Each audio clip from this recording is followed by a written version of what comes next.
So for sure, it's the desire to make an impact. But I can't stress this enough, is the desire of not being a silent witness.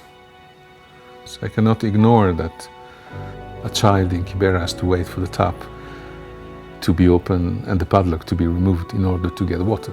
You have, I have, we all have responsibilities. There's no escape from this. But if you try to impact the world you live in, then the change will be for good. December 15th, 2003, all eyes are on Baghdad. Saddam Hussein under interrogation by the Americans. We got him. Saddam Hussein's capture dominates news around the world, but on page 18 of The Guardian is Marco Longari's picture of the girl he photographed by the tap in Africa's largest slum. The photograph was seen by Duncan Goose, and the story of the Kiberan girl without access to clean water would change his life and the lives of many others in a way unimaginable to Marco when he took it. It was that photograph that inspired me to start the One Brand and give away all the profits that we make to funding clean water projects in developing countries. So although we've changed 2.5 million people's lives over the year, there's always been that kind of nagging thing at the back of my mind that the girl that inspired me to start this, I've never spoken to her, never met her. And I think that became a bit of a compulsion to find that one girl in that photograph and see what had happened to her life over those 10 years and whether there was some way that we could perhaps change hers too. In June 2013, with the milestone of £10 million donated on the horizon, Duncan decided to try to complete the circle and find the girl from the photograph that had started everything. But this would be no easy task. Kibera is a sprawling network of largely unmarked backstreets, containing a population of nearly 1 million. With so much time elapsed, would anyone even recognise her? And with huge migration in and out of Kibera, would the girl be living there still? Or even be alive? The search would be led by Ian Spooner, marketing director for One, and Toby Richards, a filmmaker and long-term collaborator of the One Foundation. Humandi Trust, a local NGO, had offered to help with the search, and in September 2013, they thought they had located the district the pump was in. Ian and Toby were in Kenya a month later, so they extended their trip to go and see Kibera for themselves. This pump over in the background here is what we think might be the pump as it is now, but as you can see, it's a little different. It's quite a lot different, isn't it? It's quite a lot different. You guys come, they are getting it. They're saying the butchery was there, the water point was there.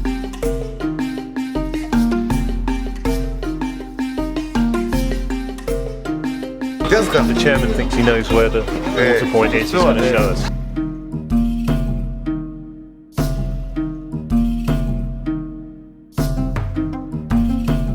Are we going to put him wearing Alice in Wonderland? Just go and see. He come, he's here. The one who's been selling water here. Pump here. We've kind of concluded that it can't be the right pump.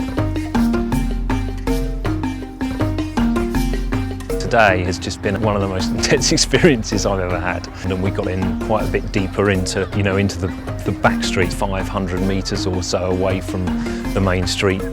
The investigation is clearly tricky. I mean, we are looking for a needle in a haystack. So on the face of things, it would seem impossible. By the end of day 2, and several miles of Kibera's anonymous streets covered, there was still no sign of the pump. One thing, however, had become very clear. Water was as much of an issue in the slum as it had been in the arid part of Kenya the team had just come from. When there's water scarcity, the water becomes expensive. So you'd get a jerrycan going for even 40 to 50 shillings. And maybe that's what you've been paid for the whole day. We cannot afford to eat and get water. But the price of water is only half of the problem here. 3/4 of the water sold in Kibera is from illegally plumbed water pipes, often leaking, sucking in whatever detritus is lying around. Waterborne diseases are rampant, often with devastating consequences. He was my second born. It's not good to lose a baby within 12 hours. It's already gone. It's so painful. So he passed away. Nothing I can do. And they told me that it was a cholera. It's the team's final day in Nairobi, and at last, a change in fortune. Who do you think it is? I think Celestine. Celestine's father is my neighbor. Celestine is apparently studying at a school in Karen, 2 hours' drive from Kibera. Do you recognize this place? Do you remember these trousers? Do you think it's you? The likeness is quite amazing, and you know, she says that she remembers the trousers with the heart on. She talks about the pump. Yes, this could be it, I think. It's November, and Umandi Trust have found another possible match with a strong likeness to the original photograph. A facial mapping and recognition expert with 20 years' experience has offered his help with the project.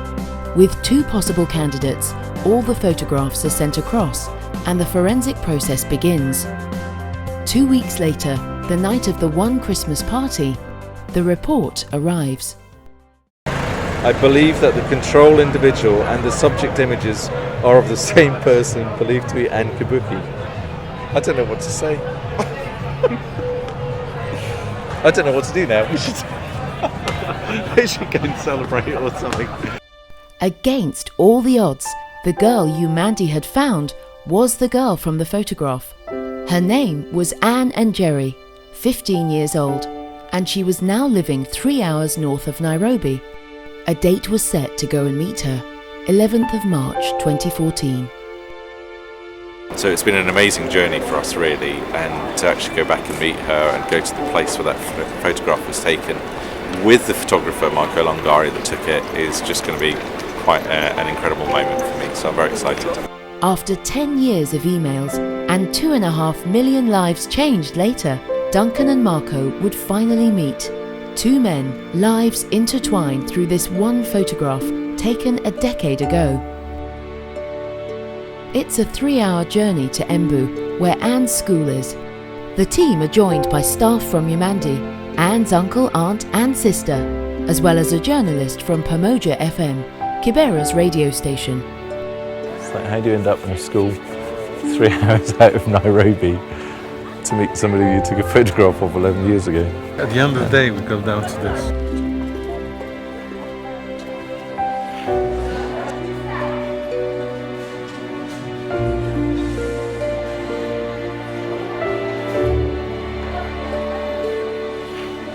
It's a bit strange. It's not her fault. No. Me and you. It's not her fault. How do you explain that to somebody? Yeah, it's going to be complicated. Without having a thinking, I'm just too stupid to zoom. After all this time, the moment has arrived, and Duncan, Marco and Anne Duncan. finally meet. And your name is... And you probably think this is all very strange, don't you? I don't know how all of this has happened. We've come to your school and found this girl that was in the photograph that inspired me so long ago. We'd heard that you're a bit of a fashion designer, so we thought we'd bring you some books that will maybe help on that. How to draw models' faces and hairstyles and hats. That's been a crazy day, hasn't it? Marco and Duncan had been clearly moved to meet Anne, but what wasn't evident yet was that even by Kiberan standards, her life had been tragic.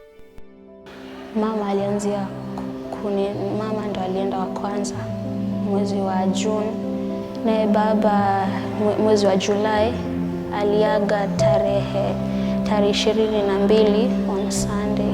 Na nilijiweka nguvu juu ya wadogo wangu ili pia wasiweze kuathirika sana.